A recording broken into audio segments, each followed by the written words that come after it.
I can hear you. Okay, very good. I'm sorry, a message board came up telling me to do something, and it didn't say please nor thank you. But here we go. Welcome, everybody, to In the Belly of the Beast, King in Chicago. Word of thanks to Vera and Jen and Lee, who are out there doing our interpretations and so forth. Let me get this going properly here. This is another chapter of American Native narratives. Please mute your telephone if you have one out there, but everybody's muted, so that's Department of Redundancy Department. And as Vera said, we're going to take questions and comments later on, if you please. All of the images that I'm using tonight, my friends, I do so within the fair use parameters of the American copyright law. I am your charming and understated host for the evening. I'm Clarence Goodman, and here we go. So goes Chicago, so goes the world. Words spoken about our town by the man of the hour, Dr. Martin Luther King Jr. himself. But what exactly was he talking about, and how did Chicago fit into his plan? Our backstory, let's get into a little backstory. Largely our backstory has to do with when we're dealing with race in America, perception versus reality. What am I talking about? Well, I'm glad you asked. We as Northerners, when we think of the American South, our collective mind's eyes kind of default to an image like this. And then if we think of ourselves up here in the Yankee Doodle Dandy North, this is what we think. Oh, look at us. We're so cute and cuddly and lovable and Yankee Doodleish and everything. However, with regard to race in this country, and particularly in the North, this is a much clearer and much more accurate representation. This is a political cartoon from the Chicago Tribune, I believe, in 1919, in response to one of our first race riots in 1919. We have the Mendoza color line stretched across Lake Michigan, emphasizing and at least trying to spotlight how nebulous and how vague racism can be, how subtle it can be, a zillion shades of gray. And then in the latter half of the 20th century, many sociologists started to draw direct lines from the plantations of the American South to the ghettos of the American North, particularly after the Great Migration. And then we obviously need to address the awkward and tricky racial history of Chicago, which began the second people started to show up in this land called Chicago. And basically all over this nation of ours, we have and still have what were known as Black codes, laws and rules and regulations specifically crafted to contain and control Black people. And no city in the North was worse than Chicago. And this, of course, as I alluded to a few moments ago, led to our very, very tricky history of race riots, particularly in the 20th century. All of this complicated by one of the most seismic events of our young country at the time. Of course, that is the Great Migration, which affected not only the American South, but every municipality in the American North, none more so than Chicago. For example, my friends, in 1910, right before the Great Migration began in earnest, we made up roughly 2% of Chicago's population. By 1 year before I was born, 1960, we made up 25% of the population. That's a pretty seismic change. And then on the heels of this, in the wake of the Great Migration, we have the emergence of the Black middle class. We, everybody in this country, which is supposed to be a meritocracy, we are trying to achieve all of the things that we have been guaranteed by the Constitution, as long as we can afford to live in a house and we can afford education and house healthcare and things of this nature. But then the opposite and equal reaction to the new Black middle class, white flight of the post-World War II era into the 1960s and 1970s, making for an incredible change in the American experience, which leads to more racial unrest and race riots in Chicagoland. For example, a race riot breaking out in Cicero merely because someone was trying to rent an apartment. And then a 2-year siege, I believe it was off and on from 1951 to 1953, more racial troubles. I shouldn't say racial troubles. I should look at the cover of this book there, Racial Terror in Trumbull Park, based on people just trying to get that piece of the proverbial American pie. And then another player in our narrative, the Chicago Defender, the most widely read Afrocentric newspaper in the history of Chicago. During our narrative, it goes from being a weekly publication to a daily publication, the most read publication in the Black experience, certainly in the second half of the 20th century. And then, of course, the murder of Emmett Till in so many ways. The summer of 1955, the spark that begins the modern civil rights movement.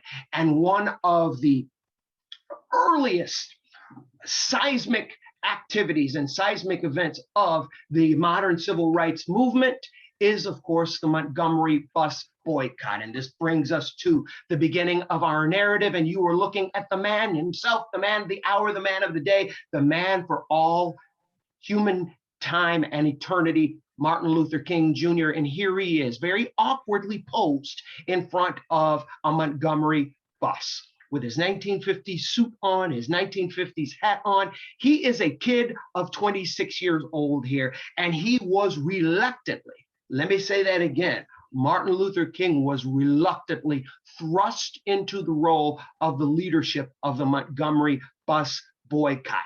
All of these things swept up and swept every corner of this land very quickly. And Doc King wasn't quite prepared for it straight away, but he rose to the task indeed, to say the least. And while all of this was going on, we had this sudden eruption of groups throughout the United States, and particularly in the South, that were predicated on equity and equality and freedom, irrespective of a person's racial or ethnic background, such as the Southern Christian Leadership Conference, and then, of course, the generation of college-age angels who organized themselves as a Student Nonviolent Coordinating Committee. All of these things coming together to strive for freedom and justice in this country. And so, in 1956, this kid, Dr. Martin Luther King, as he is it's begun to be the perception that he is the leader of the Montgomery Bus Boycott, he starts to get speaking engagements from every corner of the country, because this movement is an idea whose time has come. And so one such invitation arrives at Doc's door in 1956, inviting him to speak at the Shiloh Baptist Church. And indeed, how appropriate. It is on St. Valentine's Day, 1956, that Doc King makes his first official appearance in Chicago. And he is burning up a whole lot of tire rubber and frequent flyer miles, if they had them back then, at this point, 1956. Just 2 short months later, April 12th, Dateline, April 12th, 1956, the pride of the South Side, Jet magazine, publishes the first national cover story of Doc King. And this is the Doc and his good wife, Coretta Scott King, Jet proclaiming him as Alabama's modern Moses. And look at that picture, ladies and gentlemen. He's looking quite a bit more comfortable in this picture than he was in the first one. When you read about Dr. King and you learn about him, he wasn't looking for fame. He wasn't looking for immortality. He wasn't certainly looking to be a martyr, but he wasn't looking to run away from the truth and what he could do for the truth as well. 1956 also finds Doc making the acquaintance of an honorary Chicagoan. Yes, I said it, an honorary Chicagoan. You recognize that tall drink of water on the right as the Reverend Billy Graham. Billy Graham's first parish was in Chicago, actually in the Tony suburb of Western Springs. In fact, I am Zoomcasting you right now across the street from Reverend Billy's first parish, the Western Springs Baptist Church. And it was at this time, the civil rights movement was starting to mushroom. At the same time, Reverend Billy was starting to expand his reach and his influence when it came to his crusades. And so he was taking his first crusade to New York City, and he wanted to share the light of his crusades with this cause, the civil rights movement.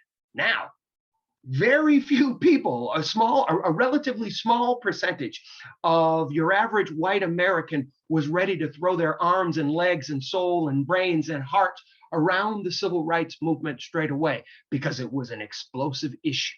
And so the powers that be that were running the thing told Reverend Billy, you can't bring Doc with you. So Reverend Billy says, well, if you can't get Doc, you can't have me. And suddenly they made room for Doc on the dais there in New York City. So with the help of a Chicagoan, Doc gets his first national pulpit, if you will. But the word about this movement and this man are spreading around. And as a result, 1956 becomes a watershed year when it comes to Doc going from being a local guy to a regional guy to a national guy when it comes to prestige and influence and power and his voice. Because civil rights has really caught fire, Doc is brought in to both political conventions in 1956 as a consultant and an advisor for the civil rights movement, which means that he came to Chicago not once, but twice, because if memory serves, both political conventions were in Chicago in 1956. I know the Democratic one was for sure. I might be wrong about the Republican, the GOP convention, but nevertheless, he came to Chicago to get with the mucky mucks of the Dems, but he was here for the GOP as well. And so the Chicago Defender overstates the issue. And it reports that in 1956, Doc has traveled some 750,000 miles in pursuit of this new cause of the civil rights movement. Now, that's an overstatement, because I know Doc burned up some tire rubber and some shoe leather and some frequent flyer miles, but 750,000 miles is going to the moon and back to the moon. He didn't quite cover that much ground, but he covered a lot of ground. And thus, his profile and his stature raises, and he is raised in the eyes and the consciousness of the American scene, which leads to the suspicious and skeptical eyes of the white power structure looking at him, because he's exploded onto the scene overnight. And they wonder, what is this guy about? What is this civil rights movement about? And most importantly, how's it going to affect the status quo? Because ultimately, that's the thing. The people in power want to know how things are going to be affecting the status quo. But then, by the same token, we have the eyes of professional jealousy upon Doc. What am I talking about? What I'm talking about is that Doc was just a guy before he became a legend and an immortal and timeless. He was just a guy, and a whole bunch of people were angling to be the leaders first of the Montgomery Bus Boycott and then the civil rights movement in general. And when this 26-year-old kid, kind of who was a rich boy by many people's estimations and descriptions, kind of stumbles into it, if you will, and takes a hold of it, they don't like it. And so there's always somebody on your job, somebody in your band, somebody on your team, somebody in your movement, somebody in your political party, somebody in your family who's looking at you and smiling, but they're not smiling with their eyes. And Doc had to deal with this too. More about that later. So what on earth has this got to do with Chicago? I'm going to tell you. Doc was already laying out the foundation and the plan for what they were going to do in the 60s as the civil rights movement mushroom. But prejudice is not limited to the South. As Malcolm X was wont to say, he would rather walk through a room of rattlesnakes than be with one copperhead, because a rattlesnake will let you know when it's fixing to strike you. A copperhead won't.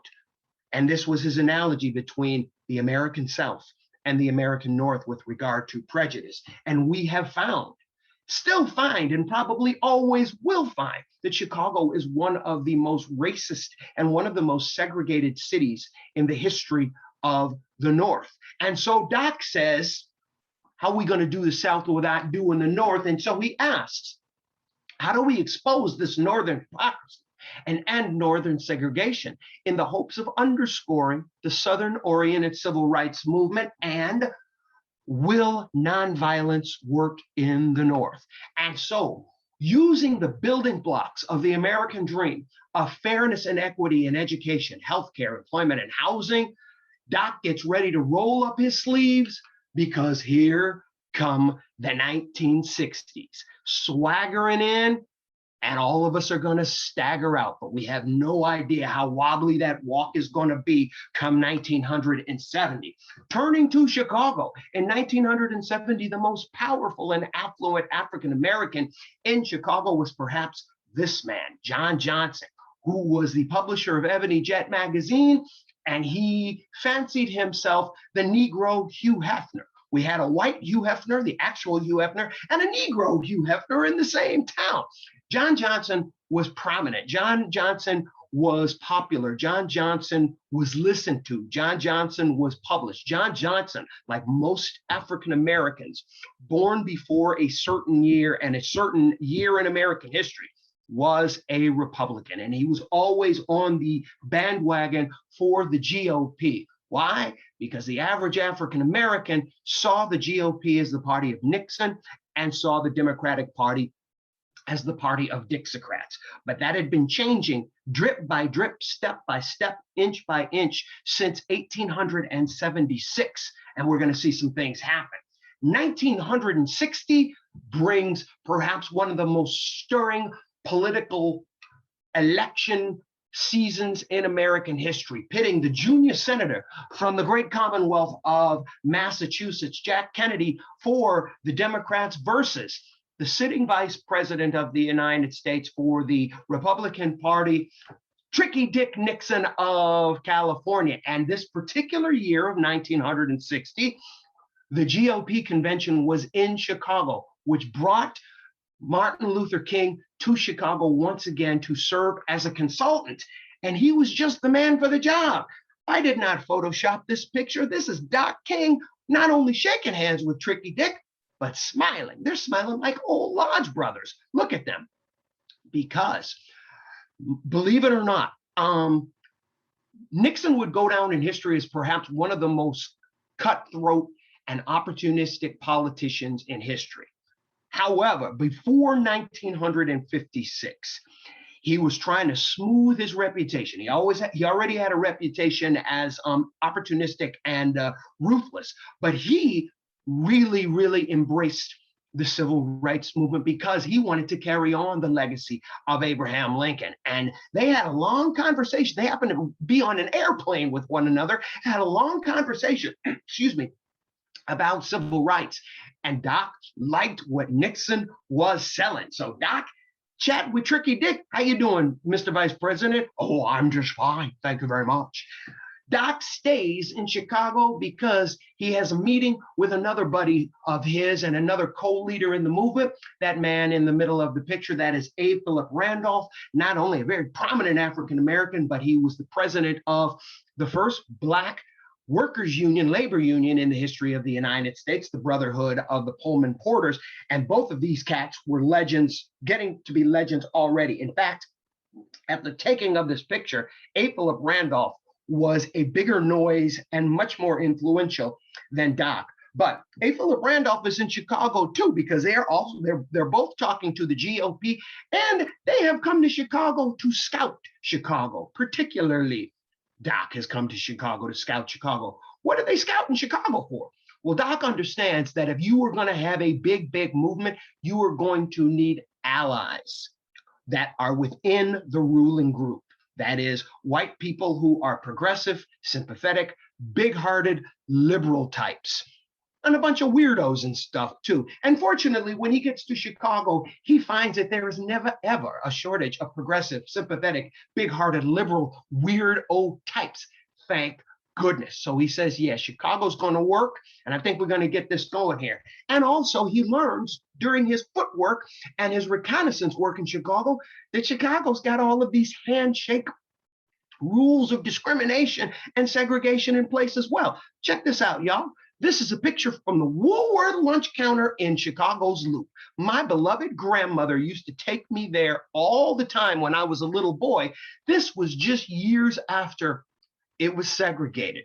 And what you're looking at right now is a bunch of strong and brave, courageous African-American college students in Chicago staging a sit-in in Chicago's Woolworth. But wait, there's more.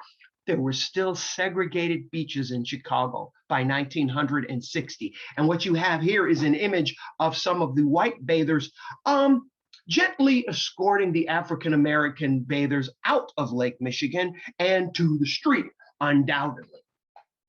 Now, by 1960, Doc has already been arrested a couple of dozen times, and he has one more, perhaps the most important time. He wasn't obviously planning it, but it happens during the 11th hour of this election. Doc is thrown in jail during a sit-in in downtown Atlanta, and a sit-in of the lunch counter at Rich's department store.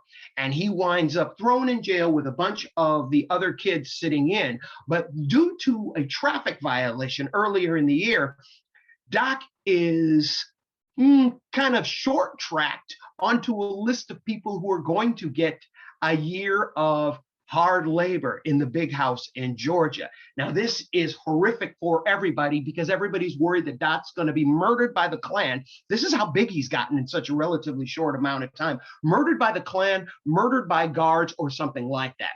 Meet Louis Martin. Louis Martin was, excuse me, an editor and contributor to the Chicago Defender. During the 1960 campaign, Louis Martin in Chicago, he lived in Hyde Park, actually, was working for the Kennedy campaign under our Sergeant Shriver. That's Sarge right there. Sarge was obviously the brother of Jack and Bobby Kennedy, and he was in charge of the Civil Rights Service, the arm of the Kennedy campaign that was charged with energizing the Black vote and getting people to vote Democratic, even though most Black people voted Republican at this time. Well, they saw this as not only a potential tragedy, something happening to Doc in the jail, but this could be an explosive issue in the campaign. This happened just a couple of weeks before the election.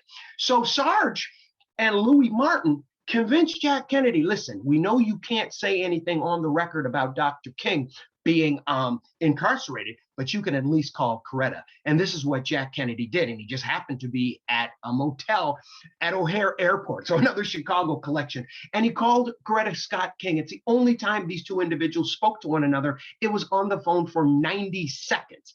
However, it went viral. Kennedy giving these words of sympathy to Coretta Scott King not only went viral, but it ultimately flipped at least 5 battleground states for Kennedy, giving him a very comfortable electoral victory in 1960. So we have the 35th president of the United States elected largely by Blacks in Chicago and dead people in Chicago, if you believe some stories, but everybody is happy. Woo-hoo-hoo. Everybody is happy. And let's fast forward ahead to the NAACP convention of 1963. Look at all these beautiful people. They're happy. Civil rights is here. The Kennedy administration, they're a little slow on the draw, not getting things done with the stroke of the presidential pen like Jack Kennedy promised. But here we are in Chicago, the greatest city in the world, for our annual convention, and everybody is happy. Look at this lady here in her hat and her glasses. She looks like she's going to a rock concert, doesn't she? Bless her heart. Everybody's happy in Chicago except His Honor Mayor Daley. The Honorable Richard J. Daley is not too happy because when he comes out to address the convention of the NAACP, he is lustily booed. What's that, you say? How can the mayor of Chicago be booed? I'm happy to tell you. Mayor Daley and his family always had an awkward and ugly history on race. There are legends that Mayor Daley, during the race riot of 1919, Mayor Daley was the president of a social club, let's call it that, a gang, in his beloved Bridgeport called the Hamburg Club. And the legend about Mayor Daley is that he and his buddies went around making sure that no African Americans seeped over from Bronzeville into Bridgeport. And of course, they were carrying clubs and baseball bats and the like. The legend, the ugly racial legend about Mayor Daley continued into his mayoralty, in fact, and he used very, very savory verbiage when Jack Kennedy asked him how he planned on delivering Chicago. Anyway, 1963, Mayor Daley is looking not too happy, neither his cabal of representatives here. this is the genius about Mayor Daley, and this is really the machine of Mayor Daley really brought Martin Luther King. Its actions brought Martin Luther King to Chicago and made Chicago the inevitable target of this northern prong, if you will. Mayor Daley's smiling in this picture, isn't he?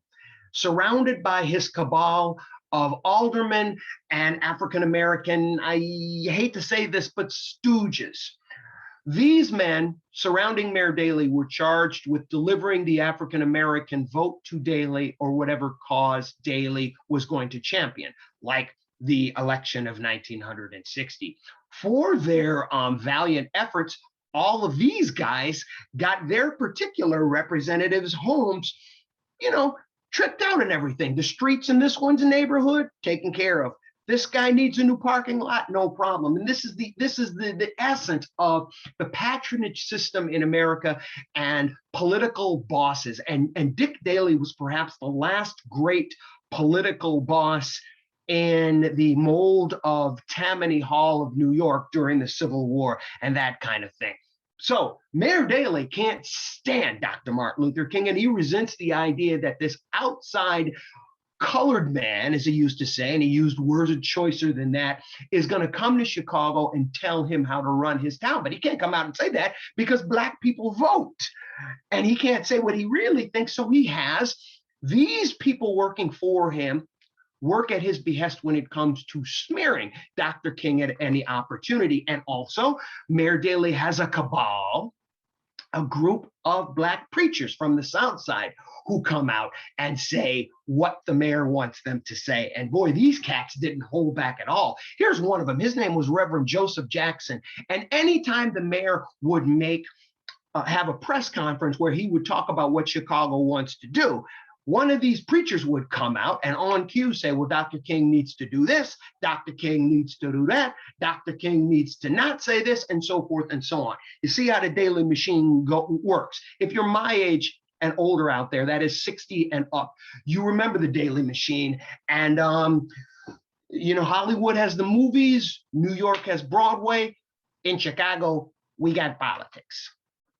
Meanwhile, another grassroots organization has sprung up on the south side of Chicago. This is the ultimately legendary Operation Breadbasket, which is predicated upon equity and fairness and justice when it comes to food stores, grocery stores, and things of this nature, and not just the products on the shelves and the people who work there in different neighborhoods, but contracts for sewage and things like that, and repairs and things of this nature. Operation Breadbasket, grassroots, that's going to grow into a tree the size of a redwood forest.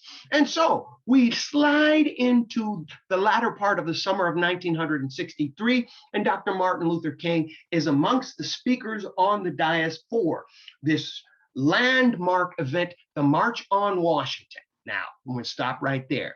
The actual name of this march is the March on Washington for Jobs and Freedom. And the original concept for this was for it to be fanged, F-A-N-G, fanged, that is coming out and trying to start some trouble and shake things up. There were talks of really, really radical people speaking. There were talks of going out to Dulles Airport and laying down on the runway and bringing the city of Washington to its knees.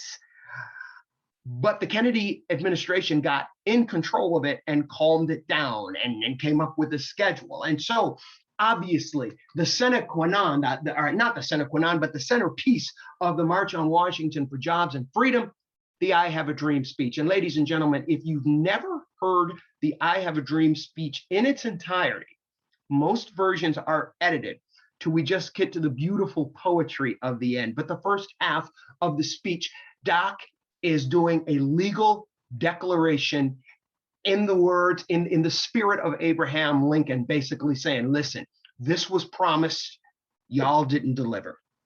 He even uses Lincoln-like verbiage throughout. Listen to, if you have never listened to it in its entirety, please listen to the entire thing. But this makes him an international figure, and for many, many years, long after his death, you would see the I Have a Dream speech in jukeboxes. You could buy a 45 of it.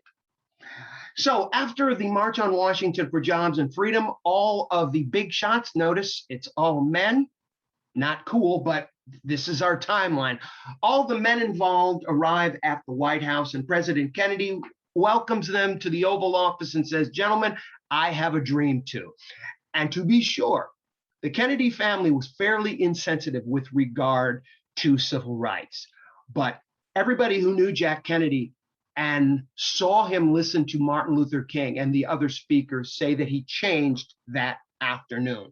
And he says to these fellas, "I have a dream too." And so the Kennedy family was late to the Civil Rights Party, but they brought the drinks, they brought the snacks, they brought the stereo, and they brought everything, and they jumped into it. But Jack Kennedy just needed some galvanizing event to bring everybody together. Gosh, he couldn't pull one of those out of his hat.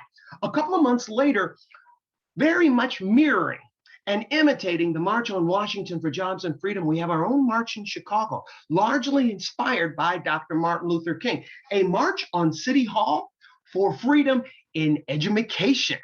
Why? Because Chicago had and still has one of the most racially segregated education systems in the United States. And so when word gets out all over Chicago that a whole bunch of hippies, well, not hippies, but beatniks at that point, and a whole bunch of liberals and a whole bunch of black and brown people are going to be marching through the streets, everybody loses their mind. And then oh my gosh, look at all these people. They're going to tear down the city. Oh, look, they're peacefully marching through the loop, hand in hand, arm in arm, voices in unison singing, "We shall overcome," trying to express themselves in the manner of civil disobedience, pioneered by the likes of the great Ida B. Wells, and continues to this day. And for good measure, they have their own sit out. While this march is going on, everybody who is participating in the march is encouraged to keep their children home from school. Wow, this is really going to get people's attention. October 22nd, 1963. But the Kennedy family, the Kennedy administration needs some event, something to galvanize the country and get it going. What can possibly happen that is going to open the doors to the civil rights movement? Unwittingly, Jack Kennedy's death becomes the event that provides the emollient for the new president, Lyndon Baines Johnson, to ramrod civil rights through in pursuit of what will ultimately be known as his Great Society. And 1963 ends with sadness, but a new a progressive-oriented president, in spite of his Southern roots and in spite of all of his buddies being these former segregationists and the like. And so this leads us into 1964, and Martin Luther King is taking kind of a victory lap. So he's in Washington, D.C. to see that the Civil Rights Bill goes through, and look at that. He and LBJ looking like they're long-lost buddies. Martin Luther King is so popular at this point in 1963 that there is actual talk of him being LBJ's running mate for the coming election in 1964 in November. This is how popular Martin Luther King is within a few months of the March on Washington for Jobs and Freedom. And during this time, these two men were in the Capitol building watching this legislation go through, and is the only time they were ever in the same place, and is the only time that they ever met. And sadly, they never got the opportunity as old men to swap stories about what they went through and so forth concurrently during the civil rights movement. And so Dr. Martin Luther King says, now is the time. It's time to get going in Chicago. And so with that in mind, for the first time, Dr. King is bringing a rally to Chicago, a rally for civil rights on the first day of summer 1964 at Soldier Field. And my friends, this was old Soldier Field when it was still configured the same way it was when it opened up in 1924, I believe it was, as Municipal Grant Park Stadium, holding more than 100,000 people, and they were shoe spooned up in there to hear Doc go. What is he doing? He's firing people up because he's got this plan in mind, and then he immediately goes to a press conference at the Palmer House where he meets the press of Chicago. Dr. King, my name's Clarence Goodman of the Chicago Tribune. Dr. King, thanks for coming to Chicago today, but what the heck actually brings you to Chicago? What are you planning to do with the civil rights movement here in Chicago? Things are just great here in Chicago. Well, Mr. Goodman, what brings me to Chicago is this: the search for equity in the North. And so we're going to march. We're going to march some more. We're going to march some again. We're going to sit down and have a glass of water, and then we're going to get up and we're going to march some more. And bam, that's what they do. The marching begins. Check it out, everybody. There's Rosa Parks over there on the side. The marching begins. The first march that Dr. King has, let me back that up one image. The first march that Dr. King has, concurrent with that trip to Chicago, marches through Chicago in the middle of the week, in the middle of a rush hour day, and lands up in front of City Hall to protest to the mayor. Well, Mayor Daley just loved this sea of humanity coming to protest in the middle of his town. But wait, there's more. A whole bunch of folks walked from City Hall a few blocks north to surround and protest outside of the brand new Marina City. Why? Because this is where Benjamin Willis, the superintendent of the Chicago's Board of Education, lived, and they wanted to give him a piece of their minds too. So that's how we do it Chicago style. The marching has begun. The hard work is coming. But Dr. King is using 1964 for reconnaissance and for, if you will, an inspirational year and a victory lap year. For example, in September of that year, he goes to the Berlin Wall, and just like Jack Kennedy did, and just like Jack Kennedy, Doc is inspired by the image of the Berlin Wall as a symbol of imprisonment and a symbol of totalitarianism and a symbol of unfairness and injustice around the world. And he uses this as an inspiring catalyst for his next events, which include the reception of the Nobel Peace Prize. So that's a nice cherry on top of a nice 1964 Sunday.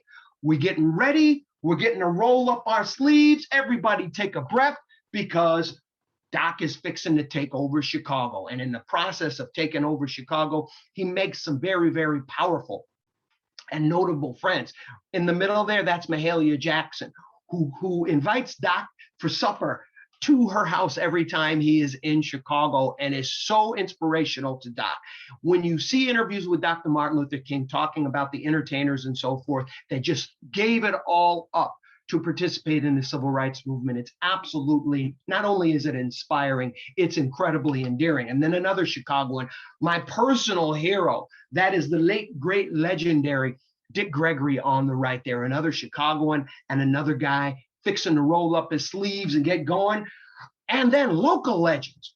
Doc needed local people. This was the legendary Al Raby, who was a South Side guy. And if I can just boil down a term, Al Raby was a soldier, one of the many people with boots on the ground that Doc needed for this hard work. So with all that in mind, here comes the hard work in 1965.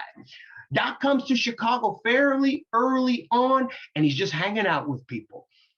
Little visit here, little visit there, and so forth. Here he is at a tavern, hanging out with people, showing them some trick shots that he learned in college. And this is a good picture because just a few short months before 1964, Doc was really, really, really popular, 75% approval rating.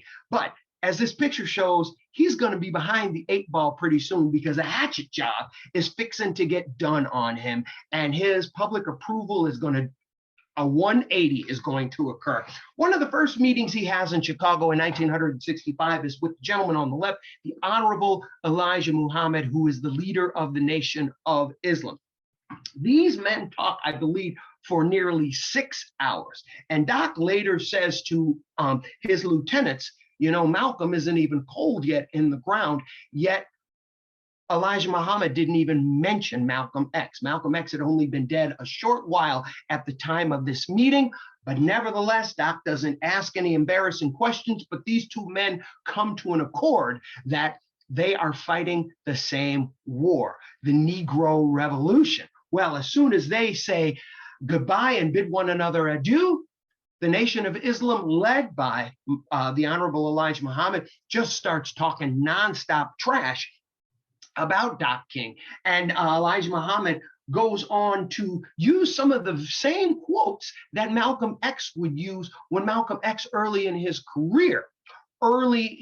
meteoric career, would disparage members of the so-called Negro Revolution. Oh my gosh, out of the frying pan into the fire, from Hyde Park and Elijah Muhammad's house, back down to the Loop to talk to his honor, Mayor Richard J. Daley, and they made, hello, Dr. King, how you doing?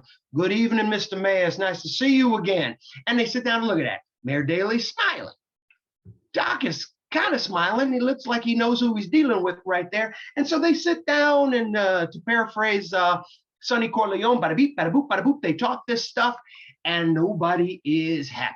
Everybody at this meeting, except for this guy, looks like they are constipated. It looks like they've had the worst possible meeting in the world. Doc looks like he can't get out of there. Daley looks like he can't wait to get home.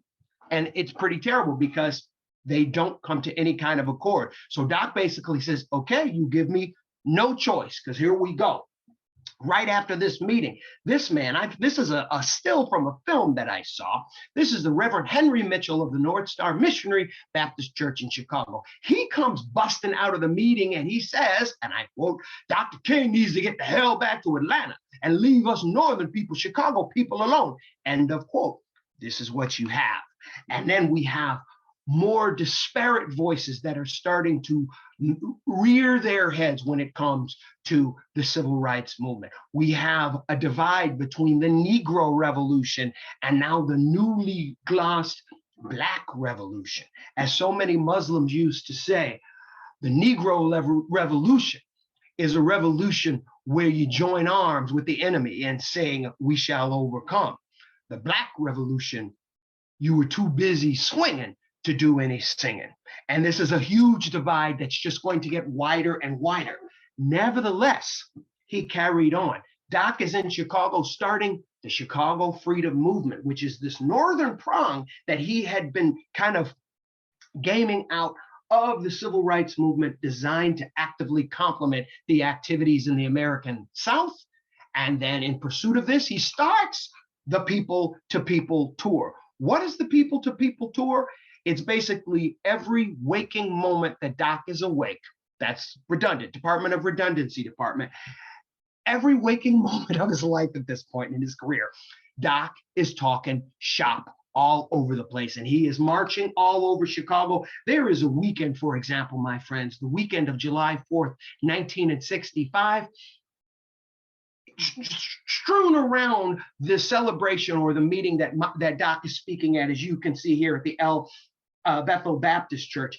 He touched down in Chicago Friday afternoon and had spoken at, I believe, 8 events before he caught the last thing smoking out of Chicago on Sunday. This was the People to People Tour. There we are in Lawndale, the People to People Tour. Here we are in Soldier Field, the People to People Tour.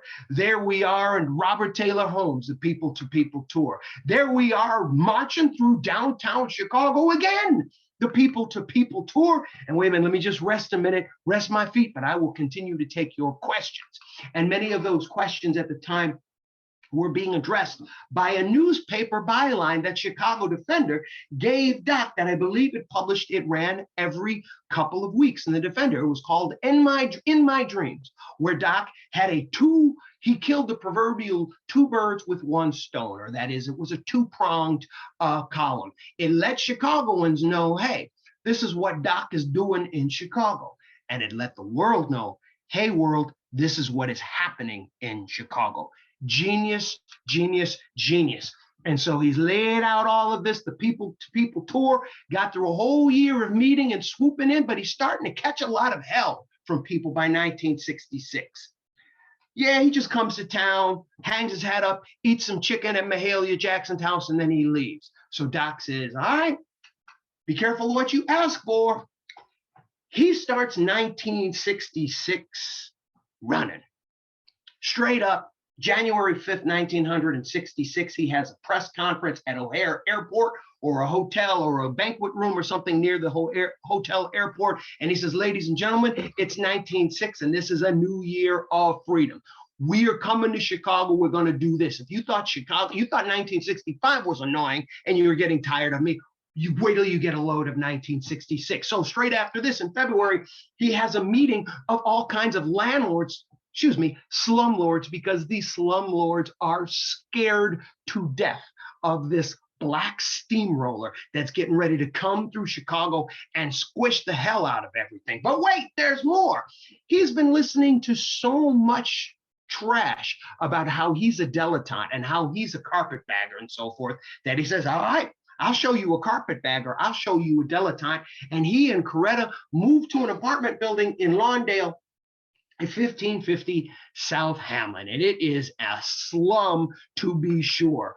Coretta says that the whole building smells like urine, which is typical of all of the buildings that are owned by this particular landlord. And so they have this base now, in spite of the urine smell. This is them all sticking their heads out of the window to get a breath of fresh air.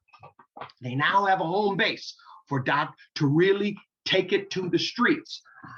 Another Chicago note right here. In 1966, another lieutenant on Doc's payroll, if you want to call it that, the young man squatting there in front of Doc, that is the Reverend Jesse Jackson, a man who would be instrumental in Doc's work for the latter part of his career and life. And so, what does Doc say? Doc says, this is what we're going to do, y'all. We're going to recruit and we're going to thoroughly train people. We're going to march up and down, in and out, over and out all summer. And like the shampoo bottle says, we're going to rinse and then we're going to repeat. And so here we go, starting straight up, marching into Marquette Park in March of 1966. It is one of the ugliest scenes so far in Doc's career.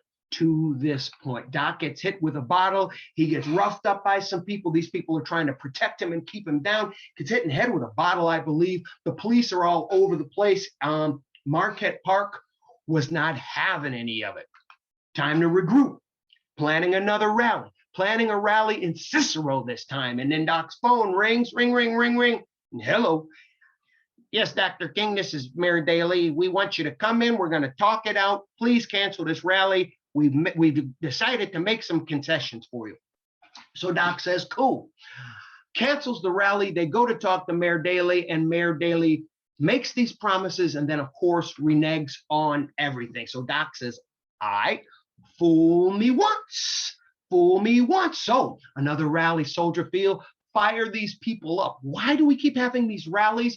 Because people get broken down and worn down fighting for these causes. And it's so easy for people to get disheartened. And they have to know the numbers in strength. And they have to know that the leaders are there. They're not trying to lead from the back. They're trying to lead from the front. And so with this in mind, someone in the power structure of Chicago orders a whole bunch of fire hydrants to be closed on the west side of Chicago in the black neighborhoods. Who would do that? 1966 was a long, hot summer. And if you know anything about city living, you know that those of us who are not as affluent as others and are marginalized and disenfranchised, one thing we can look forward to during a heat wave is for the water hydrants, the fire hydrants to be open. Somebody ordered the black neighborhood fire hydrants to be closed, which led to a riot. Who on earth would order such a thing? But the question, my friends, is who on earth would have the power to order such a thing? And there's only one answer to that question, and it's too obvious. Oh, look at the the date line up here, July 13th, 1966. 2 weeks later, Richard Speck would kill all of those ladies, those nursing students on the south side of Chicago. So in many ways, was it a hot, long summer of 1966? And with this in mind, Dr. King, trying to desegregate Gage Park, and he gets roughed up again. He takes it over the bridge of his nose, metaphorically speaking, so many times. He says at a speech that night, I think the people in Mississippi should come to Chicago to learn how to hate. He's starting to feel defeated there as 1967 looms after the summer of 66. And it seems like he and the civil rights movement, the Chicago Freedom Project, are taking a lot of L's rather than W's. And so, facing an apparent string of failures, Dr. King officially leaves Chicago in May of 67, a full year earlier than planned. He's got new ideas. Meanwhile, a short drive away from where he typically spoke in Chicago and where his apartment building was in Chicago, we have something else going on in Chicago. This is the Hotel Atlantic.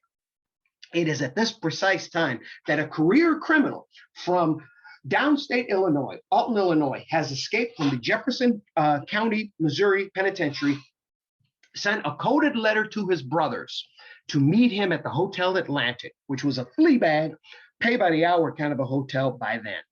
Meet him at the Hotel Atlantic, where they would share beers, look at Playboy magazines, and talk trash. And this career criminal says to his brothers, I'm so sick of this N-word, Dr. Martin Lucifer Coon. I have a great mind to buy a hunting rifle and kill that some gun. And this, of course, this career criminal is James Earl Ray describing exactly what would consume his life for the next year to his two brothers, presumably his two most closest confidants in this world. By summer, Doc has come to Chicago less and less, but he is invited to a New Politics convention, Labor Day weekend 1967. He's invited to speak as the keynote address speaker on Sunday of Labor Day weekend of this conference, this convention, New Politics in 1968 and beyond. People are looking forward to it. When Dr. King takes the stage, he is booed, almost booed unmercilessly off the stage. By this point, so many voices are turning against Doc King because these ideas of peace, love, and understanding seem antiquated. But maybe there's something else involved too. Just a few short months before, actually on April 4th, 1967, Martin Luther King has come to the conclusion and made a decision to make a statement about the Vietnam War. And he does so in New York City. And he talks about the bombs of Vietnam that explode at home. They destroy the hopes and possibilities for a decent America. What does he mean by that? He means that the United States was spending roughly $500,000 per Viet Cong soldier it killed, carpet bombing all of these places, while it spent roughly $53 per poor American. And I didn't say poor Black American, I said poor American, because Doc King's vision was getting universal and his scope was getting universal at this point. And so how could a country send Black and white boys to kill brown people abroad together, but refuse to allow them to live, learn, and love at home?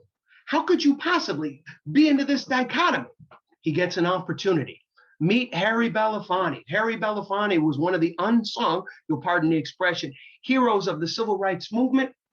And Harry Belafonte gets a call from Johnny Carson saying, look, H, I'm going away from the Tonight Show for 2 weeks. I want you to be the guest host, and I want you to load this show up with whoever you want to invite, people that I wouldn't normally. H gets the message and he loads up the show with civil rights people and progressives and so forth. And of course, one of these shows features Doc. Ladies and gentlemen, that's H, that's Doc, that's Paul Newman, that is a noted folk singer, Leon Bibb, that's Nipsey Russell, and that's Ed McMahon, looking like he wishes that Johnny Carson would come back from a holiday.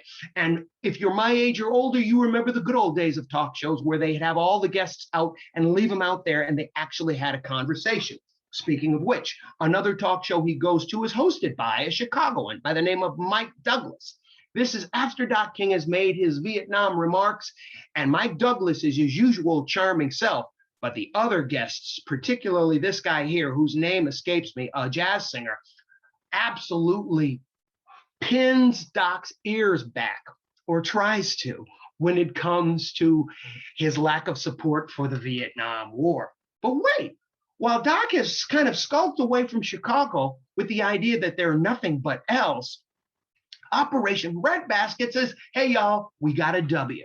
We have signed a pact with A&P that is going to guarantee equity and justice and equality with regard to grocery stores in Chicago, specifically A&P. And this is just the beginning of Operation Breadbasket, which would grow into an international organization known as the Rainbow Push Coalition. But wait a minute, here's another W. President Johnson signs the Fair Housing Act, which is going to prohibit discrimination in housing because of all of these things that Doc was going at. The whole reason he came to Chicago, or one of the reasons. Moreover, the Great Society, the war on poverty of the 36th president of the United States is lighting that lamp all over the place. The Civil Rights Act, the Voting Rights Act, Medicare, Urban Renewal Act, as well as the Fair Housing Act. President Johnson has more than scored a hat trick, but he is not feeling it right now because he's thinking that Martin Luther King and the rest of these colored folks are ingrates. Look at all that I've done for these people, and here they criticize my war. And by this point, 1967 and 8, the Vietnam War is tearing this country asunder. It really is. And the 36th president of the United States, who used to reverently and respectfully refer to and address Martin Luther King as Dr. King, now refers to Doc King as that N-word preacher. He is so furious with Dr. King, and this is buoyed by the fact that Lyndon Johnson's best friend in Washington is this man, the director of the FBI, who hates Martin Luther King, J. Edgar Hoover. And the militant and bellicose voices of the Black Panthers are not only growing, but they're growing and pushing the old school people out of the way, referring to Doc as the Lord and laughing at him. And the Negro Revolution is last year's news.